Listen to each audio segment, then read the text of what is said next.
Today we are going to talk about the Princess app. We've got a weather update for Florida and all of the cruise ships that had passengers coming in to disembark and then embark on new cruises today. We're also going to talk about what happens when a cruise line says that someone else can take your cruise instead of you. We need to talk about if two stories that I'm going to share with you, should we be thinking a little bit more about booking our flights for a cruise line? And if you don't like that idea, I've got some thoughts for you about that. And then finally, we are also going to talk about another food item that is going away and what Holland America is giving the passengers on the New Amsterdam that we're supposed to be embarking on a cruise today. So lots to talk about. So let's go ahead and get started.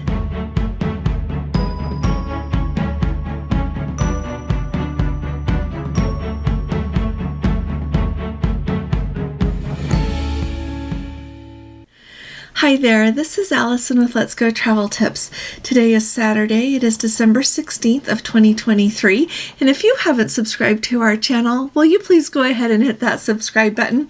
And if you want to keep up to date on everything that has to do with traveling to cruise, going on a cruise, lots of valuable information, make sure you don't forget to hit that little bell next to it, the notification bell, so that you will get an email or a notification on your phone every time we go live or put up a video.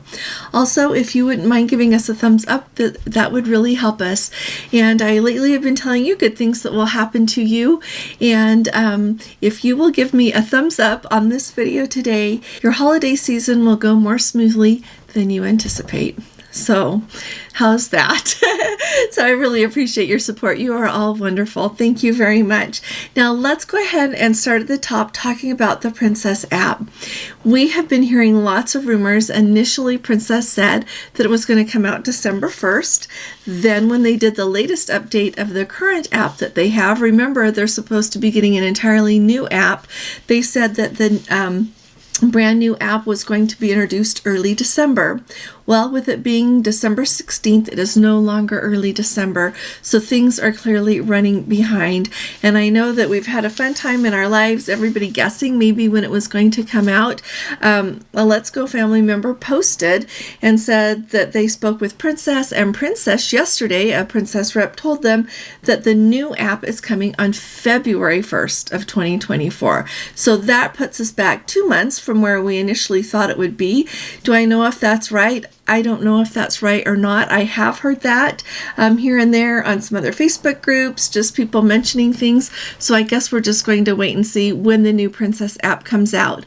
I will tell you that if you're going to go on a cruise in the near future, keep on working with the app that you've got, and hopefully it'll work okay and you'll be able to get ocean ready to embark on your cruise, or your medallion, just everything that you need to do.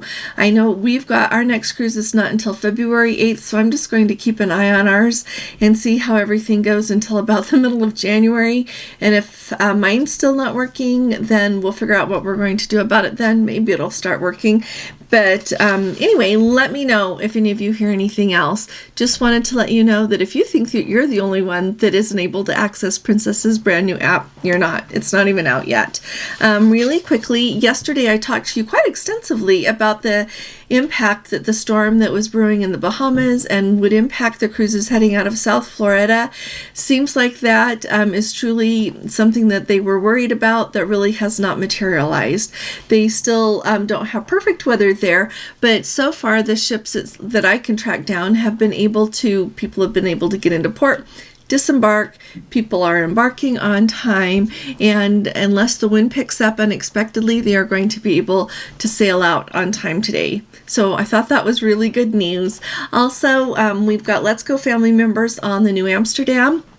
Now, the New Amsterdam was due to set sail today, December 16th. She was just returning from her dry dock to be able to have this be the first cruise after that dry dock occurred. Well, because of the weather, the New Amsterdam is later getting back into port. They're in Fort Lauderdale to be able to pick up their guests to start that sailing. And so rather than embarking today, all of those guests are going to be embarking on Monday the 18th and taking their cruise starting that day. So I really appreciate our Let's Go family member for sending me the information, because you know what, even if we're all not on this cruise, I find it so helpful to know what the different cruise lines do when unexpected things happen. It helps us be a little bit more prepared and know what to expect if things come up on our own cruises. And so first of all, they have had to completely rearrange their itinerary. They are no longer going to the places that they thought they were going to go.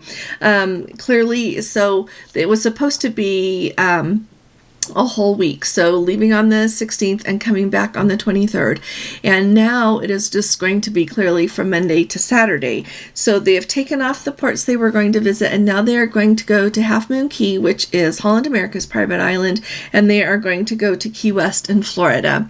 So with all of the, I would say Key West is the silver lining. A lot of people want to find a cruise that goes to Key West, and with people in Key West not wanting as many cruise ships to come, it is much harder than it used to be to find a cruise that calls in Key West. So I would say that that is definitely a silver lining with all this happening. Along with that, I thought I would let you know that Holland America is taking very, very good care of their guests. And so the people that are booked on this cruise, going on this cruise, they are going to receive a 100% future cruise credit for what they paid, and they to use on whichever Holland America sailing they want to. And they just need to book it and sail it by December 18th of 2025. I think that's really generous. They're giving people 2 years to use that onboard credit that they are doing. In addition to that 100% future cruise credit, Holland America is also giving each guest a 25% refund of the original cruise fare that they paid for that cruise. So, and I do want to point out, if people are doing back-to-backs, then that just, the future cruise credit is just for that first half of the cruise. But anyway, they get 25% back and a 100% future cruise credit to take another cruise. In addition to that, once on board, each guest is also going to receive $75 per day of the missed cruise, so that would be $150 per person as onboard credit to offset the cost of like meals, transportation, and other incidentals that people would have incurred due to this delay. Like our Let's Go family members were already down in Florida, ready to embark today, so they are just staying at a hotel. So people are going to receive that $75 a person onboard credit to help with food and everything. And then in addition to that, people are also going to be able to receive $300 per stateroom for onboard credit per day to help offset the cost of lodging. So if you were already there and you're paying for your own lodging, they are going to give $300 per stateroom per day. So they're going to be able to get that money to cover your lodging. They were really kind. They put a list of hotels to look at that they checked and made sure they had some availability. I thought this was kind of handy. They've got the West Fort Lauderdale is what it's called, I guess the name of the hotel, the Courtyard by Marriott Delray Beach, and the Marriott Hollywood Beach. Those they wanted to let people know that there is availability there. And here's the important thing that is going to be part of our discussion a little bit later in this video, is guests who have purchased their flights through Holland America's lines Flight Ease or had purchased a Holland America hotel, all you have to do is call the cruise line and they will set you up in a hotel at their expense and pay for it. And that's in lieu of the $300 per night in the stateroom credit, because you wouldn't have incurred those costs. So they're going to do that. And even if you had done that and you prefer to book your own hotel arrangements, you can still do that and get that $300 of onboard credit. Just wanted to walk through that with you. I think that Holland America has taken an unexpected situation and done as well by their passengers as they possibly can. I know you can't give back time, but it sounds like they're doing the very best that they can to make it so that people are covered financially and have the opportunity to go on another cruise. Alrighty, now Royal Caribbean. You might remember, last week sometime I let you know, and it was really in the news and in social media much more than when a person would really anticipate. I told you about how Carnival was taking away so many of the options to go in an omelet. People got so much more upset about their omelets than I would have imagined, and that probably Carnival was expecting. So that it's amazing to me how what a big deal some of the little things are. Also, you remember several months ago when Royal Caribbean put in a guest survey, would you be willing to pay for the pizza on board? Oh my, was everybody upset with that. And so they ended up not charging for the pizza on board. Well, Royal Caribbean has decided that they are taking Ben & Jerry's ice cream off of their ships. They're still going to have soft serve ice cream available. And it says that sometimes other ice cream is available in the Windjammer Cafe, but Ben & Jerry's, they are not renewing that contract, and they are no longer going to be offering that on their ships. So let me know in the comments below if them not offering Ben & Jerry's is a big deal to you. I don't like Ben & Jerry's enough to care. I know that they have good ice cream, but there are lots of other kinds of ice cream that I really enjoy as well. And so that's where I stand on it. It doesn't matter to me, but I know that some people have a really strong brand loyalty. So let me know if you're one of those people. Now, and we'll see if this is as big a deal as not having like tomatoes and spinach and all these other things to put in your omelet on Carnival.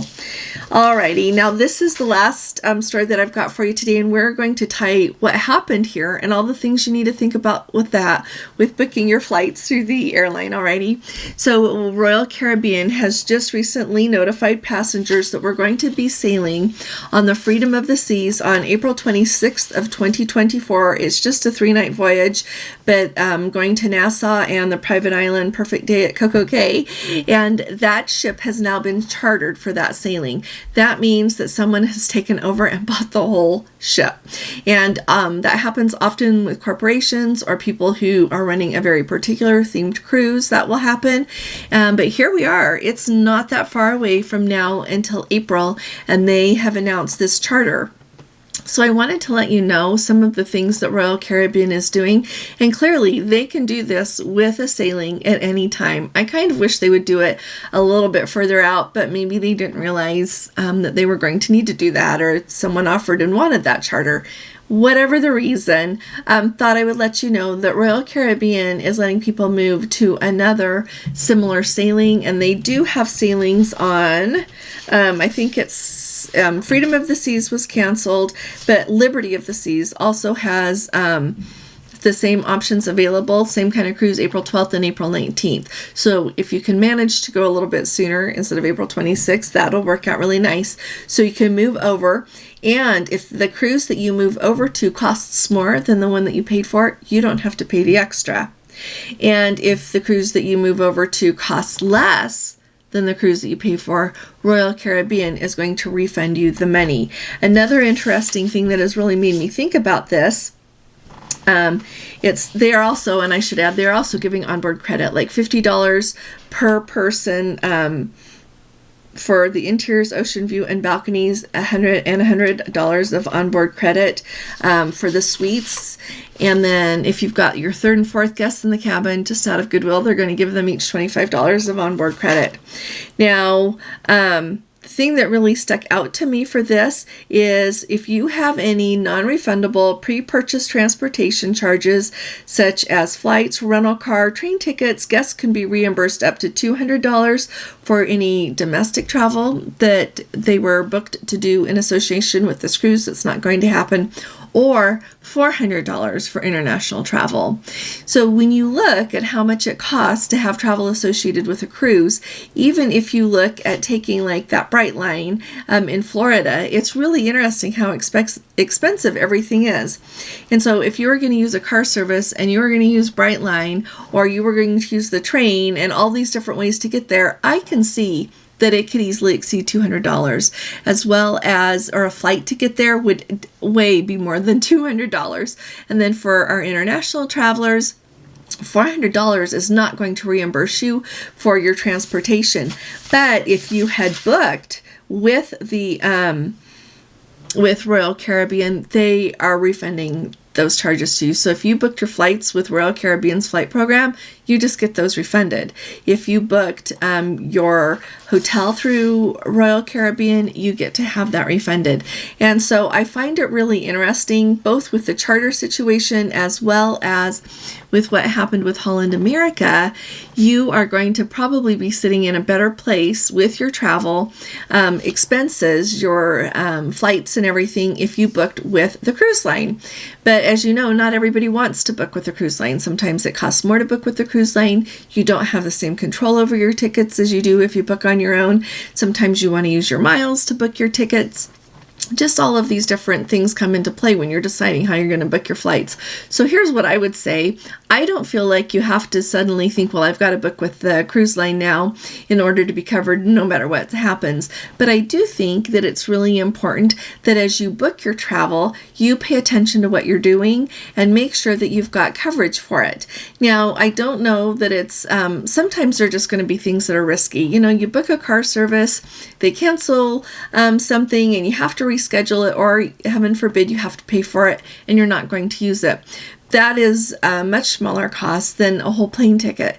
So when you go to book your plane tickets, I would say make sure that you book the insurance that goes with it. If you don't have other insurance that covers it, especially if it's an expensive ticket, everybody has kind of their threshold of what they would be willing to use and at what point they think they need to have insurance for it. But when you are booking your plane tickets direct with an airline, they always have extra insurance that you can add at the end. Alrighty, so that's always there. Then the other thing I would say is know what the refund policy for your tickets look like. Some of the tickets that you can buy are non-refundable. If you don't go, you're not going to get your money back. The other thing, we always book ones that can come back to us as an e-credit. So as you know, we usually fly on Delta, and so we always book the ones that if we don't go or we change our mind, then the money comes back into our Delta account and then we can use them to buy other tickets.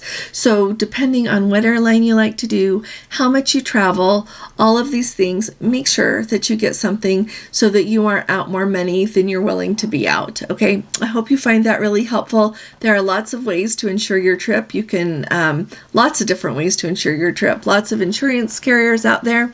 I'm not an insurance broker, but take a look and make sure that you're covered for the things that you want to be covered for and that you expect to be covered for. Make sure that the coverage really exists. I know that sometimes you think that the cruise line insurance is going to cover your flights, and it doesn't. And so just make sure that you've got that. Alrighty.